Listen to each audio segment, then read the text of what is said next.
Vivemos em um mundo onde a onda de terror e desastres tentam roubar a nossa paz, onde o mal sempre está tentando prevalecer. Mas vemos pela palavra de Deus desde o Antigo Testamento que o cuidado de Deus para com aqueles que o temem e o buscam é muito real e permanente. Fique atento a mais um programa Encontro com a Palavra. Aqui apresentamos a palavra de Deus como resposta a todas as mais difíceis questões da vida. Agora com você, Pastor Edson Bruno.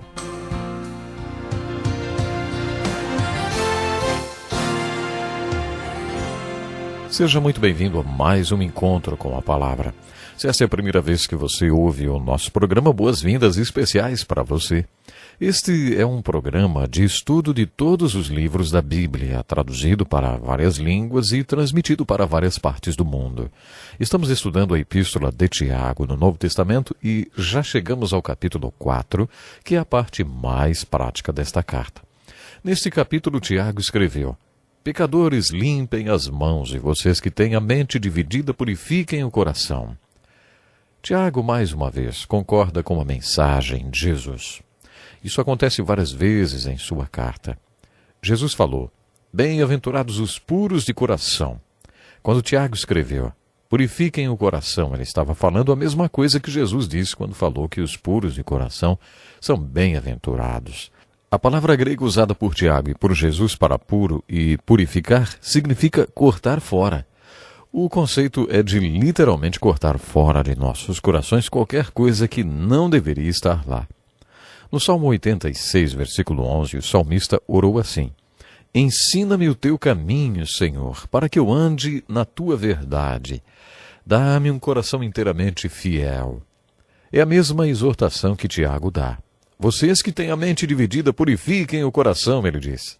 Em outras palavras, não sejam instáveis por causa de uma mente dividida. Purifiquem seus corações e tenham uma mente firme. Não sejam instáveis por causa de uma mente dividida. Purifiquem seus corações. Tal pessoa tem a mente dividida e é instável em tudo que faz. Humilhem-se diante do Senhor e Ele os exaltará. No final do capítulo, lemos assim: Ouçam agora vocês que dizem: Hoje ou amanhã iremos para esta ou aquela cidade. Passaremos um ano ali. Faremos negócios e ganharemos dinheiro. Como você sabe o que vai acontecer amanhã? Afinal de contas, do que consiste sua vida? Ela é como fumaça que, com o sopro, passa. Então, tudo que você diz deveria ser precedido de: Se Deus quiser, estaremos vivos e faremos isso ou aquilo. Não podemos ser orgulhosos e planejar nosso futuro com tanta confiança. Esse tipo de orgulho é errado. Tenho certeza que você concorda comigo. Deixe-me apenas lembrá-lo que quem sabe que deve fazer o bem e não o faz, comete pecado. Tiago, Pedro e João eram muito pé no chão, muito práticos, vamos dizer. Você se lembra como foi o encontro de alguns apóstolos com Jesus relatado no primeiro capítulo do Evangelho de João? Eles eram discípulos de João Batista, que lhes dissera que deveriam seguir a Jesus. E eles fizeram exatamente isso. Jesus ia passando e eles o seguiram. Foi então que Jesus se virou e perguntou: O que vocês querem? Eles responderam com outra pergunta: Rabi, onde estás hospedado? Alegoricamente, eles estavam perguntando onde Jesus vivia tudo o que ensinava. Onde Jesus vivia tudo o que ensinava. Eles não queriam saber de teologia teórica. Eles queriam saber se aquilo que Jesus ensinava realmente estava em funcionamento. Jesus respondeu: Venham e verão. Lemos que eles foram, viram onde Jesus vivia. Aqueles homens eram muito práticos e preocupados como viver a vida. Eles estavam interessados na aplicação do ensinamento de Jesus. No capítulo 4 desta carta, percebemos que Tiago desencorajou planos de longo prazo. Isso é particularmente interessante para mim, porque eu sempre lutei com essa questão. Como pastor, eu já passei pela experiência da liderança da igreja olhar para mim buscando uma visão, uma estratégia, um plano. Quando olho para os últimos 15 anos, fico surpreso ao ver como o Senhor sabia o que estava fazendo. O Senhor, sim, tinha um plano e uma estratégia.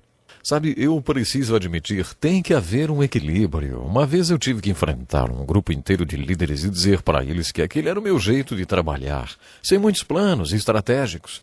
Era daquele jeito que eu trabalhava com Deus e Deus trabalhava comigo. No outro dia de manhã li um texto de Provérbios que dizia que o homem tolo não tem planos e ainda se gaba disso. Só então percebi que não ter uma estratégia ou um plano não é necessariamente uma virtude.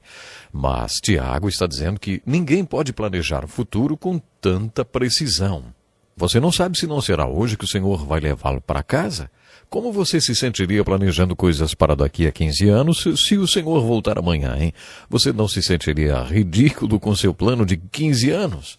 Essa exortação de Tiago me faz lembrar que nós estamos nas mãos de Deus. Nosso tempo está nas mãos de Deus. Tudo que nos diz respeito está nas mãos de Deus. Devemos estar sempre conscientes de que, se Ele não nos der graça, saúde e vida no ano que vem, nós não faremos nada. No restante da carta, Tiago fala sobre o que chamamos de a sequência da solução de Deus. Tiago, assim como os outros apóstolos, aborda a questão da segunda vinda de Cristo, dizendo que ela era a solução final para todos os problemas da terra. Portanto, irmãos, sejam pacientes até a vinda do Senhor. Vejam como o agricultor aguarda que a terra produza a preciosa colheita e como espera com paciência até virem as chuvas do outono e da primavera. Sejam também pacientes e fortaleçam o seu coração, pois a vinda do Senhor está próxima. Irmãos, não se queixem uns dos outros, para que não sejam julgados. O juiz está às portas. Irmãos, tenham os profetas que falaram em nome do Senhor como exemplo de paciência diante do sofrimento. Como vocês sabem, nós consideramos felizes aqueles que mostraram perseverança. Vocês ouviram falar sobre a perseverança de Jó e viram o fim que o Senhor lhe proporcionou. O Senhor é cheio de compaixão e misericórdia. Os profetas do Velho Testamento e os autores do Novo Testamento todos enfatizaram a segunda vinda de Jesus Cristo, porque através de visão profética viam que ele trará a consumação da história humana e consertará tudo o que está errado no mundo. Tiago tem exortações muito práticas em toda a carta. Irmãos, não se queixem uns dos outros, para que não sejam julgados. O juiz já está às portas. Sempre que os profetas ou os autores do Novo Testamento mencionam a segunda vinda de Cristo, acrescentam uma aplicação prática. Afinal, que tipo de pessoa você deve ser diante da vinda de Jesus Cristo? Uma das exortações de Tiago é que você seja uma pessoa que não reclame dos outros. Minha mulher segue este conselho. Ela não falaria mal nem de Adolf Hitler. Se você comentar alguma coisa sobre Adolf Hitler com ela, ela dirá: "Ah, mas se não fosse por ele, hoje não teríamos a Volkswagen." Ela sempre busca uma coisa boa para falar da pessoa. Quando se converteu, ela fez um voto com Deus que, se não pudesse falar bem de alguém, então não falaria nada sobre a pessoa. Sabe, acho que Tiago ia gostar de ter a minha mulher na sua congregação. Ela não fala mal de ninguém. No final de sua epístola, Tiago faz uma exortação referente à vida do corpo, à igreja. Ele exorta para que um membro do corpo ministre para outro membro do corpo. Esse tipo de vida do corpo é ensinado em várias passagens do Novo Testamento. Todos os dons do Espírito destinam-se à edificação e cuidado do corpo da igreja. Se Deus me deu um dom, foi para que eu pudesse abençoar e edificar outros irmãos. No final do capítulo 5, versículo 16, Tiago traz mais uma exortação muito prática. Confessem os seus pecados uns aos outros e orem uns pelos outros para serem curados. A oração de um justo é poderosa e eficaz. Sabe, eu gosto muito deste versículo porque ele sugere que dois irmãos sejam sinceros um com o outro. Tiago não está dizendo para você procurar seu irmão e dizer: "Sabe, tenho observado que você tem cometido esse e esse pecado." Não, não é isso que Tiago está dizendo. Ele está falando para você confessar os seus pecados para o seu irmão, porque se você fizer isso, se estiver doente, seu irmão se sentirá no dever de orar por você. E se ele confessar os pecados dele para você, você se sentirá no dever de orar por ele. O resultado é que os dois receberão cura espiritual e suas orações serão tão honestas que terão um efeito maior. Por que então tentamos enganar uns aos outros quando estamos juntos? Você já reparou nisso? Quando encontramos outro crente, perguntamos: "Oi, como vai? Tudo bem?" E ele responde: "Ah, tudo às mil maravilhas, meu irmão." Mais tarde você acaba descobrindo que aquela pessoa estava passando por um dos piores dias de sua vida, mas não queria que você soubesse. Tiago era muito prático e diz que haverá momentos em que alguém na sua comunidade espiritual vai lhe perguntar: está tudo bem com você? Se você confiar nela, sabendo que ela não vai espalhar para toda a igreja o que você contou, então você deve compartilhar com ela como você se sente e como estão as coisas com você. Essa pessoa se sentirá tocada ao orar por você. Tenho feito isso e às vezes as pessoas ficam assustadas porque acham que pastores não passam por problemas, mas acabam orando por mim. E isso é o que vale. Tiago está nos exortando a tirarmos nossas máscaras. Não precisamos tentar parecer uma coisa que realmente não somos. No último capítulo, Tiago falou sobre cura e que ela deve acontecer enquanto o corpo de Cristo está reunido.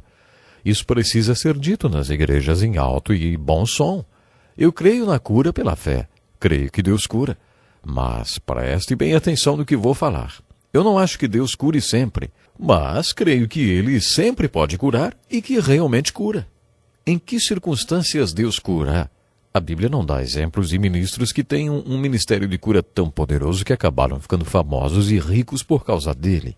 O que encontramos na Bíblia é o seguinte: entre vós, há alguém que está doente, que ele mande chamar os presbíteros da igreja para que estes orem sobre ele e o unjam com óleo em nome do Senhor.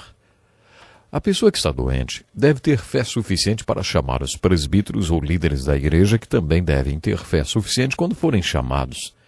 A orientação é para que, quando chegarem, coloquem as mãos sobre a pessoa doente e a unjam com óleo. De acordo com Tiago, não é o óleo que cura a pessoa, mas a oração da fé. É interessante observar que a palavra óleo é a mesma usada para óleo medicinal. Portanto, poderíamos dizer: apliquem os remédios e orem. Tiago continua dizendo que se a pessoa doente tiver cometido pecado, seus pecados devem ser confessados e ela deve crer que foi perdoada. Às vezes, a culpa de pecados não confessados é parte muito crítica da doença. Esta passagem de Tiago sobre cura é muito importante. Ela nos fala que o Cristo vivo e ressurreto quer que a cura aconteça dentro da igreja.